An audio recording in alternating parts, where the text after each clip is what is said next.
Love again, love will live on. Life was gone, for you cannot spend your life regretting. Jungle, you must face another day. Django, now your love has gone away. Lost you love her, oh. Now you've lost her, oh. But you've lost her forever, Django. When there are clouds in the sky and they are gray, you may be sad, but remember that all will pass away. Oh, Django, after the shower, the sun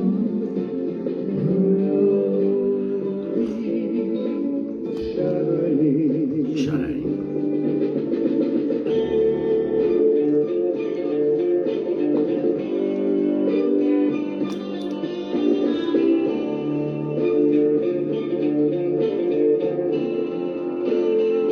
Lost you love her, oh.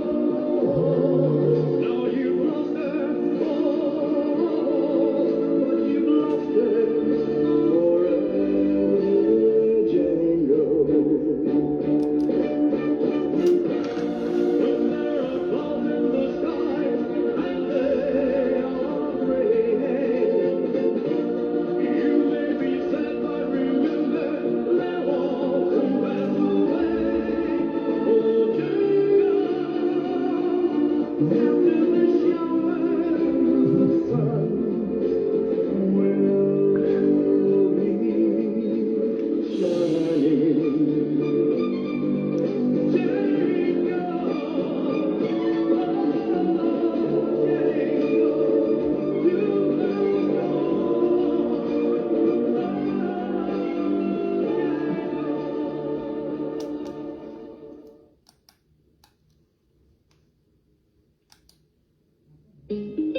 Bienvenue aux intolérants au gaspillage. Pour le groupe et le meilleur. Pendant le Laurent Zoulou. retrouvez une sélection de vos produits Picard préférés à moins de Laurent Zoulou. Great ideas start with great questions. Salut à So we have tous, five salut à inspiring minds to tous. explore how to ensure that creativity is recognized to be as important as literacy in children's education. They realize that the foundation of creativity Salut Glando, comment tu vas? questions. Yet children are taught to know answers, not how to ask questions. Comment tu vas? Je suis Paris, Paname. We've created the curious Ça questions. se passe bien et By madame? selecting different cards, unusual connections are made, inspiring children to ask surprising questions, setting them on the right path to become Salut, salut, salut, connectez-vous. to solve the challenges facing our world. Ouais, éclaireur Babayou est de retour. Voilà, le père est libéré. Et bientôt le père sera de retour. Donc, après un long silence, on a décidé de revenir. Voilà, je demande à tous de vous connecter et de partager ce direct. Voilà. On va causer un peu. Connectez-vous, connectez-vous. C'est le retour de l'éclaireur Babayou.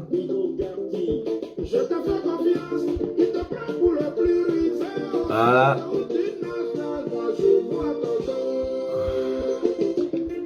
Salut à tous, sois connectés. Partagez, partagez, invitez vos amis. Partagez dans les groupes auxquels vous êtes. Et partagez, partagez, partagez.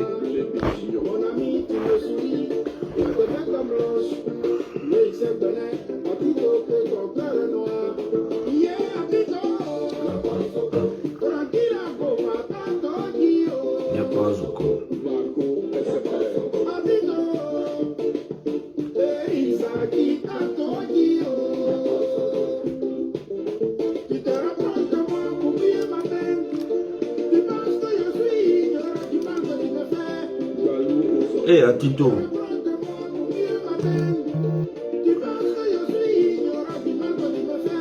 Anissé Siabi.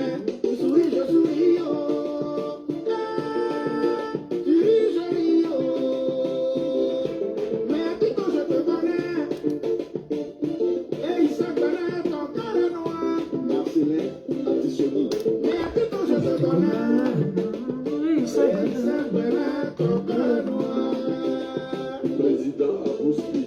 Mon ami qui me sourit, il a des bandes blanches, mais il se connaît, habito que ton cœur est noir. Arthur Guinness. Mon ami qui me sourit, il a des bandes blanches, Connectez-vous, connectez-vous, connectez-vous. habito que ton cœur est noir. Salut. Mignon, mignon. Mignon, mignon. Gna, gna, gna, gna. Partagez, partagez, ne restez pas connectés sans partager. Mélissa, Coco, Mignon, mignon. Joli garçon de sa maman. mon amitié, Ah bien Franck. hypocrisie, je te fais confiance, j'ai été sincère, Tu as pu bien te reposer? dans le tout méchanceté. Allez, partagez, partagez, partagez. On va parler du président Laurent Gbagbo qui fait son retour le 17 sur sa terre natale.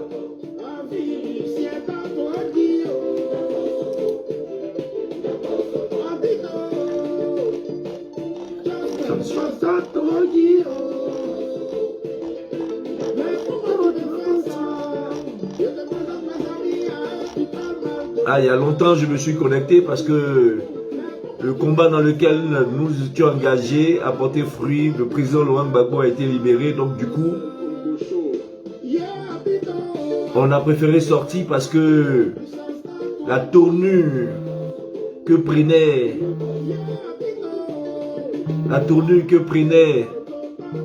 les directs sur les réseaux sociaux n'était pas en phase avec notre combat, surtout nos idéaux. On a préféré se mettre en touche et assister ce qui se passait sur la toile. Aujourd'hui, comme depuis le 31, nous avons une très bonne nouvelle. Celui pour qui nous nous sommes battus, qui a recouvré la liberté, a décidé de rentrer au pays. Et la date étant donnée, le 17, alors nous revenons pour communiquer là-dessus. Salut le camarade Achille, salut Zélissa Corée, salut à tous ceux qui sont connectés. Je vous demande de partager, partager, partager, ne restez pas sans partager.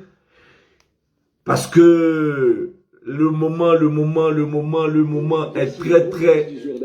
les moments sont très très importants. Aujourd'hui, nous sommes le 8, Joji -9. Donc, dans pas longtemps, le président Laurent Gbagbo va retrouver sa terre natale. Cette terre qu'il a vue, sur cette terre où il a été martyrisé et déporté sur la CPI, libéré et blanchi de toutes les accusations que l'on a pu porter contre lui. Aujourd'hui, il décide de donner une date pour le 17 et d'entrer définitivement dans son pays et se mettre à la disposition des Ivoiriens afin d'amorcer avec lui la réconciliation que nous autres Ivoiriens attendons depuis tant d'années. Ça fait 10 ans, ce monsieur, ce démocrate, a été emprisonné à La Haye. Il a vu sa mère décédée. On lui a pas permis d'enterrer sa mère. Il a vu son ami Abdraman Sangaré, le président Abdraman Sangaré aussi décédé. On lui a pas donné l'autorisation et la sortie d'aller enterrer ces personnes qui lui sont très chères. Et aujourd'hui, il est sorti de la CPI depuis bien longtemps et il a décidé de rentrer. Et pour ce faire, il y a eu un comité a été mis en place. Ce comité est dirigé par le ministre Monet qui est en charge de l'organisation et de la réception, de l'accueil du président Laurent Gbagbo. Avec lui, nombreux avec lui de nombreuses associations de la société civile et des droits de l'homme, des partis politiques, tout ensemble, tous les Ivoiriens, y compris avec le PDCI et tous les Ivoiriens épris de paix, se sont mis ensemble pour organiser son accueil. Et du coup, ici dans les Agones et aussi en Europe, tous les Ivoiriens qui ont porté son combat et qui s'y sont mobilisés depuis tant d'années en vue de protester contre cette injustice qui a été faite à cet homme, ces Ivoiriens là aussi, ces Africains là aussi se mobilisent en vue d'accompagner le président Laurent Gbagbo, en fait en vue de l'accompagner à l'aéroport et de lui dire au revoir, et aussi d'organiser des manifestations là où nous nous trouvons. C'est dans cet aspect, c'est dans ce combat, dans ce canevas que différents pays, notamment l'Hexagone et la représentation de France, à sa tête la camarade,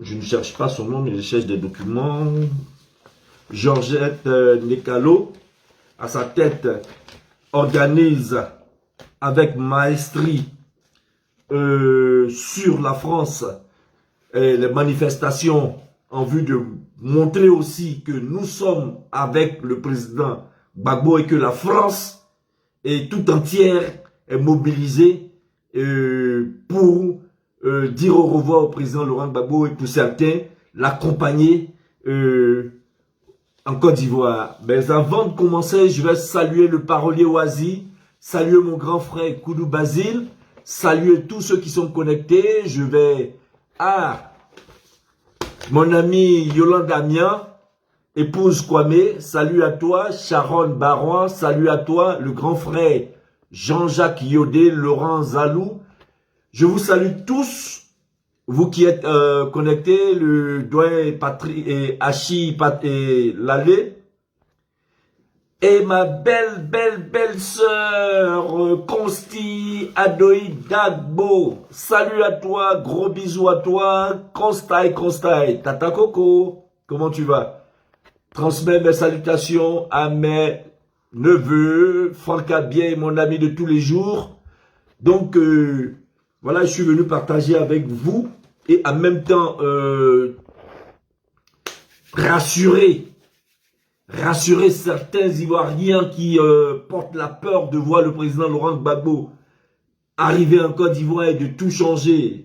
Il faut comprendre que Laurent Gbagbo, le président Laurent Gbagbo n'est pas dans cette optique-là. C'est un homme de paix, un homme qui vend autour de lui la paix, la joie, surtout l'émancipation du peuple africain et ivoirien. Donc, le président Laurent Gbagbo n'est pas dans une optique de venir porter une revanche à qui que ce soit. D'ailleurs, la revanche n'existe pas dans son vocabulaire.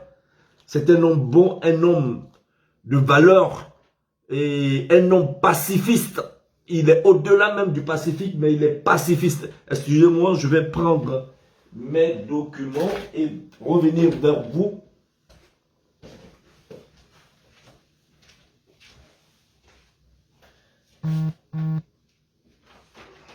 Je vais prendre des documents et revenir vers vous. Où je porte ce truc-là, j'ai mis. Ah oui. Voilà, je l'ai mis là. Donc, ce monsieur, le président Laurent Gbagbo, le 11 avril, ce monsieur devant toutes les caméras du monde, devant les Occidentaux, les Français en l'occurrence, a été bombardé, a été appréhendé, a été humilié à la face du monde. Et pendant que ses partisans pleuraient, ses partisans se cachaient, ses partisans fuyaient le pays parce que, craignant pour leur vie, d'autres Ivoiriens étaient en joie parce qu'ils avaient réussi leur coup, ils avaient réussi leur guerre, ils avaient gagné la guerre. Ils étaient en joie, on les voyait à l'hôtel du Golfe, se saluaient, se congratulaient, étaient dans la joie et d'autres pleuraient. À la suite de cela, le président Laurent Gbagbo a été déporté au nord, à Korogo, où il a été privé de la lumière. Il a été privé même des visites de ses avocats et même de ses parents, de ses collaborateurs en prison avec son docteur Blé Christophe. Il a été déporté à nouveau à La Haye. Et cela a été su de tout le monde. Cela a été su de tout le monde. Et son départ, sa déportation à La Haye a été filmée par France 24 dans toutes les chaînes de télévision françaises. Et tous étaient au courant de ce que le président Laurent Gbagbo a été envoyé à La Haye, qui devrait répondre de ces soi-disant crimes, donc de ces accusations que l'on portait contre lui. Et il a été ouvert un procès qui a duré 7 ans. Vous comprenez?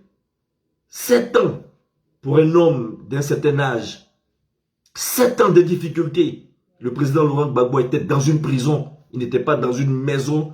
Il n'était pas, je vais dire, dans une prison dorée. Il était dans une prison, peut-être de 4 mètres carrés, avec un ancien président, un président de la République, maintenu dans ces conditions-là. Il y a certains qui ne l'auraient pas supporté. On a vu le Seb qui s'est suicidé en plein procès. Milosevic également. On a vu plein d'autres comme ça.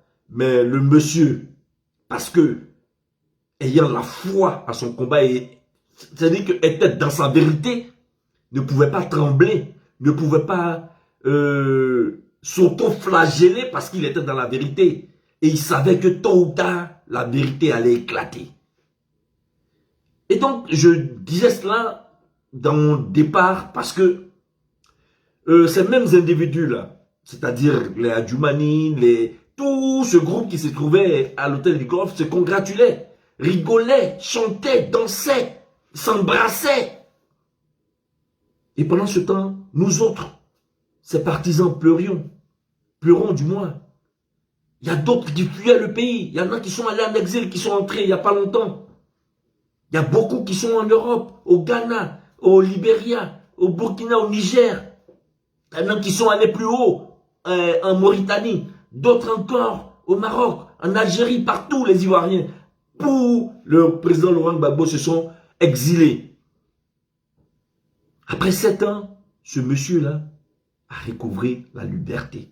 Le juge de choses comme on appelle de la première chambre a donné le verdict. Le verdict qui a été confirmé par la chambre d'appel, la cour d'appel. Alors, vous demandez à ces partisans, parce que là qu'il sort, le président là qu'il sort, il est vainqueur, mais il n'est pas vainqueur, il n'est pas sorti victorieux d'une bataille contre les soi-disant victimes. Non, il est sorti victorieux d'une bataille judiciaire qu'il a engagée, dans lequel il était engagé, lui et son ministre, son fils, Charles Blé Goudé. Ces deux personnalités qu'on brandissait comme des criminels de guerre. Parce que les gens pensaient que il suffisait de dire que j'ai été victime et que j'ai été tué, que j'ai été machin. Cela suffirait pour qualifier le président Laurent Gbagbo et le ministre Blé Goudé de criminels de guerre et de criminels contre l'humanité. Une chose est de dire que celui-là a été voleur ou celui-là a fait ça. Mais une autre est de démontrer avec des preuves palpables qu'effectivement, c'est celui-là qui a commis cet acte-là. En effet, on nous présente des personnes qui ont subi des dégâts collatéraux d'une guerre, d'un conflit. Gbagbo n'a pas envoyé des individus pour cibler une ethnie, pour cibler une religion, pour cibler un quartier, pour exterminer tous ceux qui ne sont pas ses partisans.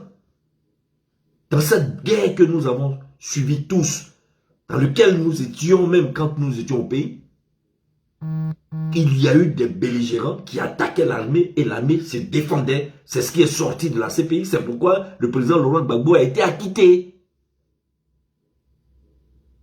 Alors que ces partisans pleuraient que vous riez, aujourd'hui que le président Laurent Gbagbo est sorti vainqueur de ce procès, Vous demandez aux partisans du président Laurent Gbagbo d'avoir, chose comme on appelle, d'avoir fait une bouche.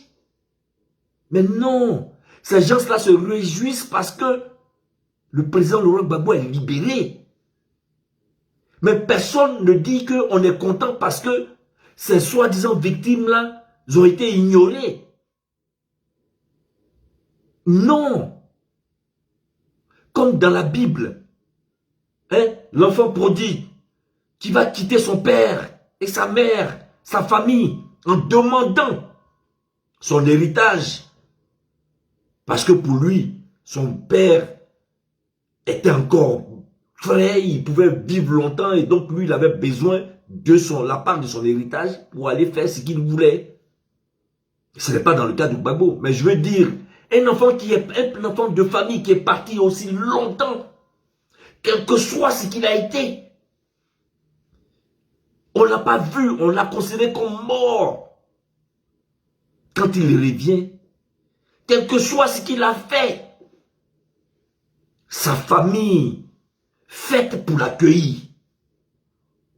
On l'accueille parce que l'enfant perdu, l'enfant mort a été retrouvé. Et nous, le président Laurent Gbagbo, qui avait été mis en marge, ce monsieur-là, il a parlé qu'une seule fois, le jour de sa présentation à l'audience, où il a dit, on ira jusqu'au bout. Après, là, on n'a plus jamais entendu le président Laurent Gbagbo parler en public. Il y a eu plein de supputations. Il y a eu plein d'imagination. Qu'est-ce que le président Laurent Gbagbo serait devenu? Et enfin, on l'a découvert à la veille des élections présidentielles. Ce monsieur-là va entrer dans son pays. Vous, qui êtes à l'origine et c'est-à-dire qui faites la promotion du vivre ensemble. Je parle du parti RDR avec sa case où il est écrit en bas vivre ensemble. C'est vous qui faites la promotion du vivre ensemble et qui êtes les partisans de l'exclusion d'un Ivoirien qui plus est un ancien président de la République, le président Laurent Gbagbo, né à Gagnoa, le 31 mai 1945. Celui-là, que ses parents ont enterré son nombril sous la terre éburière, qui a fréquenté en Côte d'Ivoire, qui a grandi en Côte d'Ivoire, qui a enseigné en Côte d'Ivoire. C'est celui-là, un fils digne de pays, que vous empêchez les Ivoiriens à recevoir dans l'allégresse. Est-ce qu'on peut demander à un individu de ne pas être heureux? De ne pas être heureux. Vous l'avez martyrisé du premier jour de son élection jusqu'à sa déportation, le 29 novembre, chose comme on appelle 2011. Ce monsieur-là, vous avez passé tout votre temps à complotiser contre lui, jusqu'à aller contre sa vie. Vous vous imaginez, pendant les élections de Gueye Robert, lorsque Gueye Robert a perdu les élections, c'est le président Alassane Draman Ouattara qui a appelé ses partisans à descendre dans la rue et qui disait le pouvoir est dans la rue, je vous appelle à descendre dans la rue, alors qu'il n'a pas participé à ces élections-là. Là, c'est en octobre 2000. En janvier 2001, première tentative de coup d'État, dites le coup d'État du cheval blanc, du moins de la Mercedes noire. Troisième tentative, alors que Tia Kone, qui a été nommé comme président de la Cour suprême, qui avait invalidé la candidature d'Alassane Draman Ouattara, ce dernier se présente aux élections législatives, alors que la Constitution ne lui permettait pas. Ce même Tia Kone qui est, paix à son âme, qui a rejoint plus tard Alassane Draman Ouattara, pour lui présenter ses excuses. C'est ce même Diakoné qui a invalidé la candidature d'Alassane Draman Ouattara. Qu'est-ce que nous n'avons pas vu à Abidjan ce jour-là? Des militants RDR, des partisans RDR, des dozos armés dans les rues d'Abidjan, marchant d'Abobo jusqu'au stade Foué-Boigny. Arrivé au stade Foué-Boigny, les machettes sortaient de part et d'autre. Et chose comme on appelle, empruntant la route de choses de la RDI. Encore une troisième tentative de coup d'État. Et puis vint le 19 septembre 2002. 4.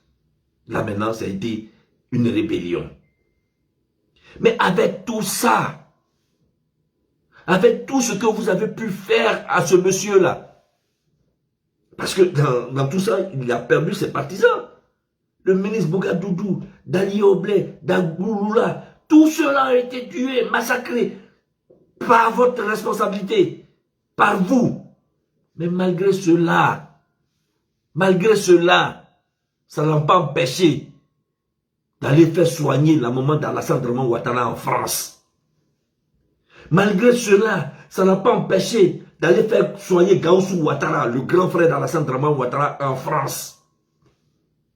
Malgré cela, est-ce que ça a empêché le président Laurent Gbagbo d'interdire Alassane Draman Ouattara de sortir du pays? Non. Et lui-même, il le disait à chaque fois qu'il veut sortir du pays, il informait le président Laurent Gbagbo. Le président Laurent Gbagbo dit, c'est pas mais vas-y. On était dans quelle période? Période de rébellion. Avec ses conséquences. Malgré que, chose comme on appelle, Bougadoudou a été tué. Il n'a pas été revanchard. Il n'a pas été revanchard à vous poursuivre dans les rues. Au contraire, il a recherché la paix dans toutes les capitales en Afrique. En commençant par Lomé, ensuite Marcoussis en Europe, en revenant à Accra, en partant à choses comme on appelle en Afrique du Sud, et finalement au Burkina Faso. Il a passé son temps à rechercher la paix. Parce que la guerre ne construit jamais rien. Jusqu'à mettre à dos ses partisans.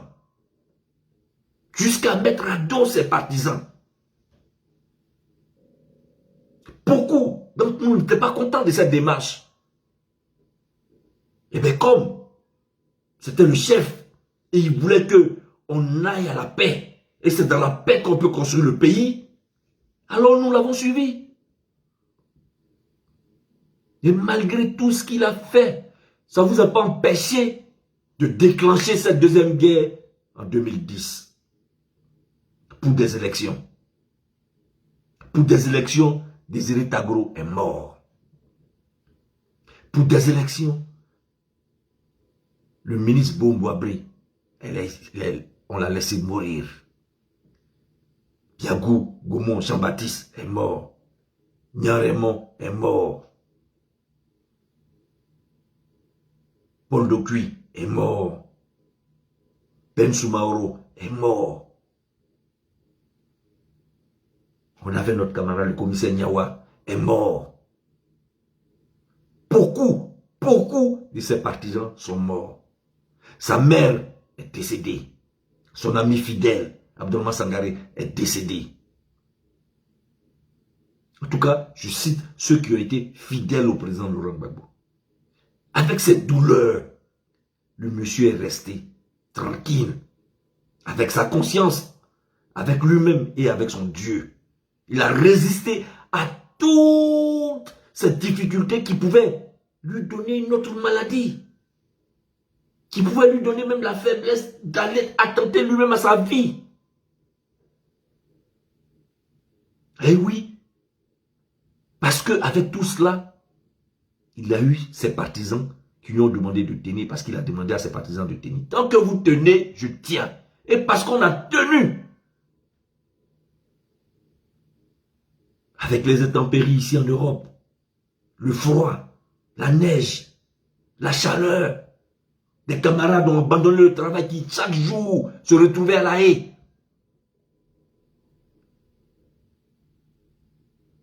Aujourd'hui que le président est sorti, vous dites que l'accueil triomphalement, c'est se moquer des victimes. Mais les victimes, nous tous en Côte d'Ivoire sommes des victimes de cette crise-là. Il y en a qui ont perdu leur emploi, des victimes collatérales du moins. Il y en a qui ont perdu leur emploi, il y en a qui ont perdu leur maison, il y en a qui ont perdu leurs parents, il y en a qui ont perdu une jambe, il y en a qui ont perdu beaucoup de choses, il y en a même qui ont perdu leur village, qui se trouvent en exil.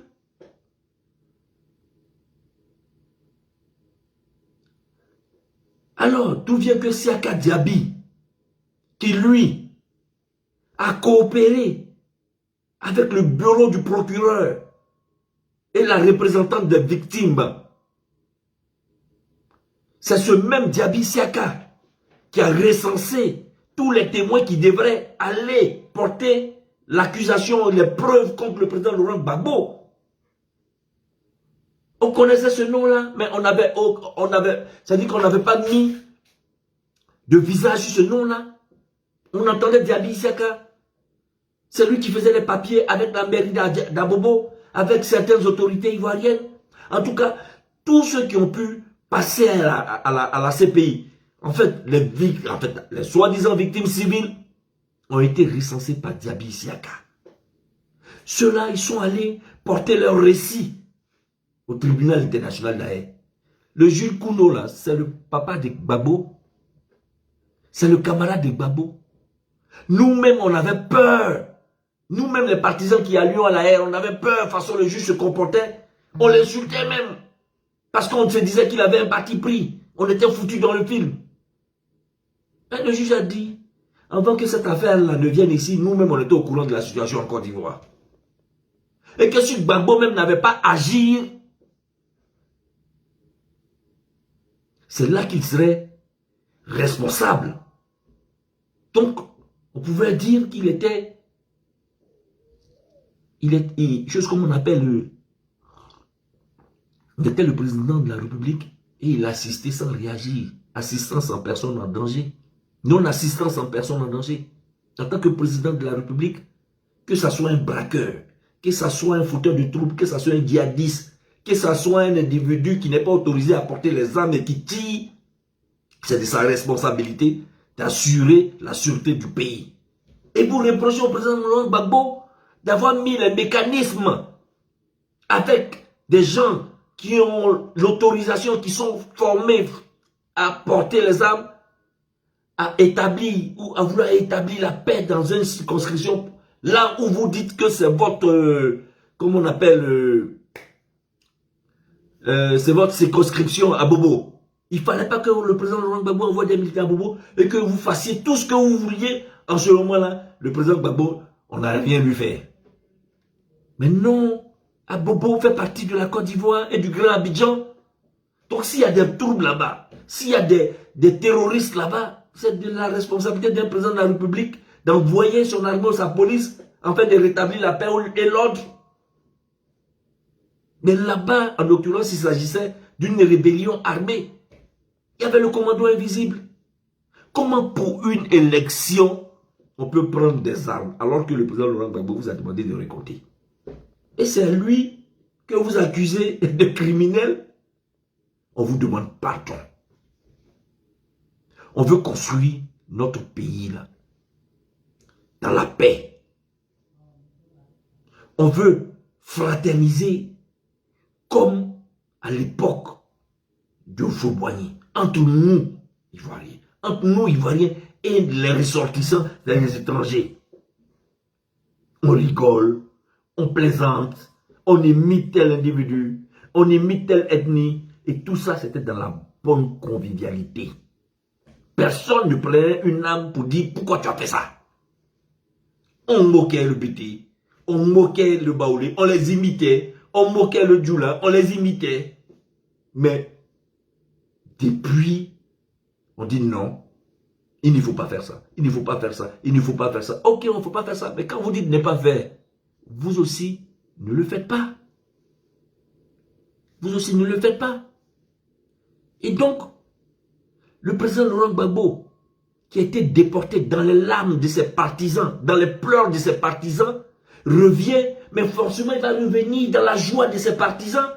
Il va revenir comme il est parti sous le coup des caméras, il reviendra à la face du monde sous le coup des caméras. On ne peut pas cacher le retour du président Laurent Gbagbo. Le président Gbagbo ne peut pas entrer en Côte d'Ivoire à Katamini. Comment il va faire même? Il se cache, il prend son hélicoptère. Dès qu'on apprend que Gbagbo est arrivé là, un déferlement humain va le retrouver là-bas. Mieux vaut accepter qu'on l'accueille et canaliser, chose comme on appelle l'organisation de cet accueil-là. C'est plus simple.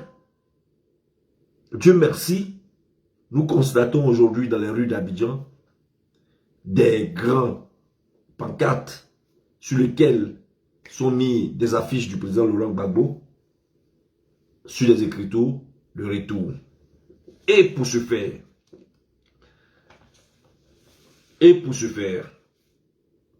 la diaspora, au niveau de l'Hexagone, de la France métropolitaine, dirigée par la camarade Nekalo Georgette, a mis en place, du moins a été nommée, elle et certains camarades, dont Willy Bla et le camarade Claudel Djidji, pour se charger de l'organisation de l'accueil du président Laurent Gbagbo ici dans les Argonnes. Nous avons 8 sections, 2 à Lyon et plusieurs à Paris, certains à un autre à Marseille, à Grenoble, je ne sais pas où encore. En tout cas, nous avons 8 sections et suite à une réunion, il a été décidé d'une cotisation par section, d'une cotisation de 152 € par section, afin de recueillir cet argent-là et le ramener au niveau d'Abidjan pour l'organisation de la réception du président Laurent Gbagbo. Aussi, la camarade Georgette Nekalo a pris contact avec une compagnie française, une compagnie aérienne française Corsair, et elle a été informée de ce qu'elle pourrait avoir un billet d'avion à 660 €. Les départs sont le 15 et le 16 juin et le retour le 29 juin. Pour ceux qui voudraient se faire héberger, sinon ceux qui rentrent, les Ivoiriens qui rentrent pour l'accueil du président Laurent Gbagbo sont chez eux, donc ils savent où il faut aller, chez eux, chez les parents, ou bien je sais pas où. Par contre, si c'est à certains qui veulent aller dans un hôtel ou se faire héberger par le comité d'organisation, il est prévu des résidences dans la commune de Cocody. Le prix de ces résidences-là varie entre 20 et 100 €. Donc vous comprenez que c'est selon la confortabilité des chambres, des résidences. Et donc cela varie de 20 à 100 €. Et vous ferez le choix de votre réservation dès maintenant. Donc on exhorte tous les Ivoiriens, tous les Africains et tous les démocrates occidentaux aussi, qui veulent bien aller, de se rapprocher de la camarade Georgette Nekalo, de se rapprocher également de Willy Bla et de Claudel Djidji. Et donc, il y aura un programme alléchant. Il y a la rencontre avec les personnalités, c'est-à-dire le président Laurent Gbagbo, et la première dame également, la camarade Simone Eve Gbagbo, et le président Henri Konan Bédié. Je répète, le prix des billets d'avion disponible sur Corsair est à 660 €. Les départs sont le 15 et le 16 juin et le retour le 29 juin. C'est-à-dire 5 jours plus tard. Les hébergements sont en résidence dans la commune de Cocody. Les prix de ces résidences-là sont de 20 à 100 €. Et vous ferez vos choix pour les réservations. Et les programmes sont alléchants. Vous aurez une rencontre avec les personnalités que sont le président Laurent Gbagbo et la première dame Simone Eve Gbagbo, et également le président Henri Konan Bédié, le président du PDCI. Il y aura aussi de l'animation. Il y aura d'abord un voyage à Mama, le village du président Laurent Gbagbo, pour visiter, puisque maintenant ça devient un village symbole, un village qui a vu la naissance, même s'il n'est pas né à Mama, on va dire ça comme ça, la naissance de père du président Laurent Gbagbo Koudouzépé, et donc qui est forcément le village du président Laurent Gbagbo, Mama, là où il a construit sa maison. Donc il y aura visite du village de Mama et il y aura un dîner gala avec les artistes, notamment John Dialé et d'autres artistes. La rentrée sur la place du dîner gala est de 50 €. Et puis il y aura une journée pour terminer, une journée récréative à Bassam. Hier, le chef de cabinet du président Laurent Gbagbo effectuait son voyage sur Abidjan pour les derniers réglages du voyage du président Laurent Gbagbo. On nous a dit, on vient d'apprendre que les affaires du président Laurent Gbagbo sont en train de converger sur sa résidence. Donc son chef de cabinet déjà a pris pied au niveau d'Abidjan. Donc et le 17, c'est une date exacte, le président Laurent Gbagbo sera effectivement de retour. Donc toutes les sections de FPI France sont amenées à s'organiser. Et nous, au niveau de Lyon, nous nous organisons, nous avons 2 sections. Et donc, nous faisons mains et pieds pour avoir une grande réunion ce dimanche. Nous attendons d'avoir l'autorisation parce que le déconfinement, et accès en salle est prévu pour le 9, donc demain. Donc, à partir de demain, nous pourrons louer les salles et nous ferons en sorte que les camarades secrétaires généraux Éric Traoré et Désiré Sibahi se mettre ensemble pour pouvoir avoir une salle et demander à tous les démocrates, tous les Ivoiriens et tous les amis de la Côte d'Ivoire de se retrouver dans cette salle-là de dimanche dans l'après-midi et donner l'information à Paris parce que Paris voudrait envoyer une délégation pour pouvoir être avec nous ce jour-là. Et ensuite, la camarade Georgette Descalaux en train de faire mains et pieds pour qu'on ait la possibilité d'aller à Bruxelles dire au revoir au président Laurent Gbagbo. On attend que les gens qu'elle a contactés lui reviennent afin de pouvoir avoir la confirmation. Si on peut faire un convoi au niveau de Bruxelles en vue de dire au revoir au président Laurent Gbagbo, parce qu'on était avec lui depuis le 29 novembre 2011, le 17, il va s'apprêter à partir. Il faudrait que le premier jour on était avec lui et le dernier jour qu'on lui dise au revoir. Et donc les choses s'organisent au niveau de l'Hexagone. Et donc quand nous aurons d'autres informations, nous viendrons vers vous, vous les donner. Ce qui est sûr, nous demandons à Paris, nous demandons à Lyon, à Marseille, nous demandons à toute la France métropolitaine de s'organiser en vue de faire du retour du président Laurent Gbagbo une véritable réussite. Et pour tous ceux qui voudraient aller au pays, comme je l'ai dit tout à l'heure, ils peuvent prendre contact avec Georgette Descalaux, la camarade Georgette Descalaux, la représentante de FPI France, le camarade Willy Bla, qui est dans son cabinet, et le camarade contrôleur général Claudel Djidji. Sur ce, je vous dis merci, bonsoir chez vous, et que Dieu vous bénisse. À une prochaine. Au revoir, et que le président Laurent Gbagbo soit béni, et que Dieu lui donne 100 ans de sa vie. Que Dieu lui donne 100 ans de sa vie. Je vais finir ce speech avec ce que j'ai commencé, c'est-à-dire avec Yodé et Siro, qui nous a fait passer un bon moment, excusez-moi, avec Atito. Donc merci à vous, Constance Abdoï, Franck Abier, salut à vous tous, salut, je vous aime.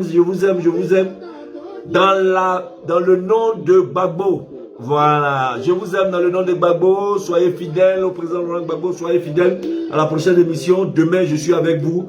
Salut à vous tous, salut, je vous aime, je vous embrasse.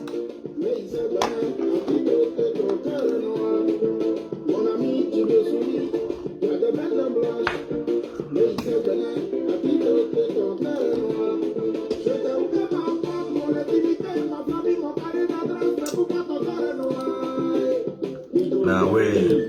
Je te fais confiance, tu te prends pour le plus riche, c'est où tu nages, moi je vois ton dos. Ahmed Senghari, mon fils de Boko, mon ami tu me souris. Salut Edith Tessot, salut Betty Daniel, salut, je vous aime, Syl Rosy, Abel, Asia, mon fils, mon premier fils, je t'aime mon petit. Salut Marc Arthur, Edith Tessot, tiens le cœur, je te donne un gros bisou. Un bisou pour Babo, un bisou pour Babo. Un bisou pour Babo, on l'aime, c'est Seigneur, salut Hugues, Jacques, Parolier, salut à vous tous, je vous aime. Et je suis de retour, l'éclaireur Babayou est de retour. Et pour demain, nous avons la suite de cette émission. Salut, et bien à vous.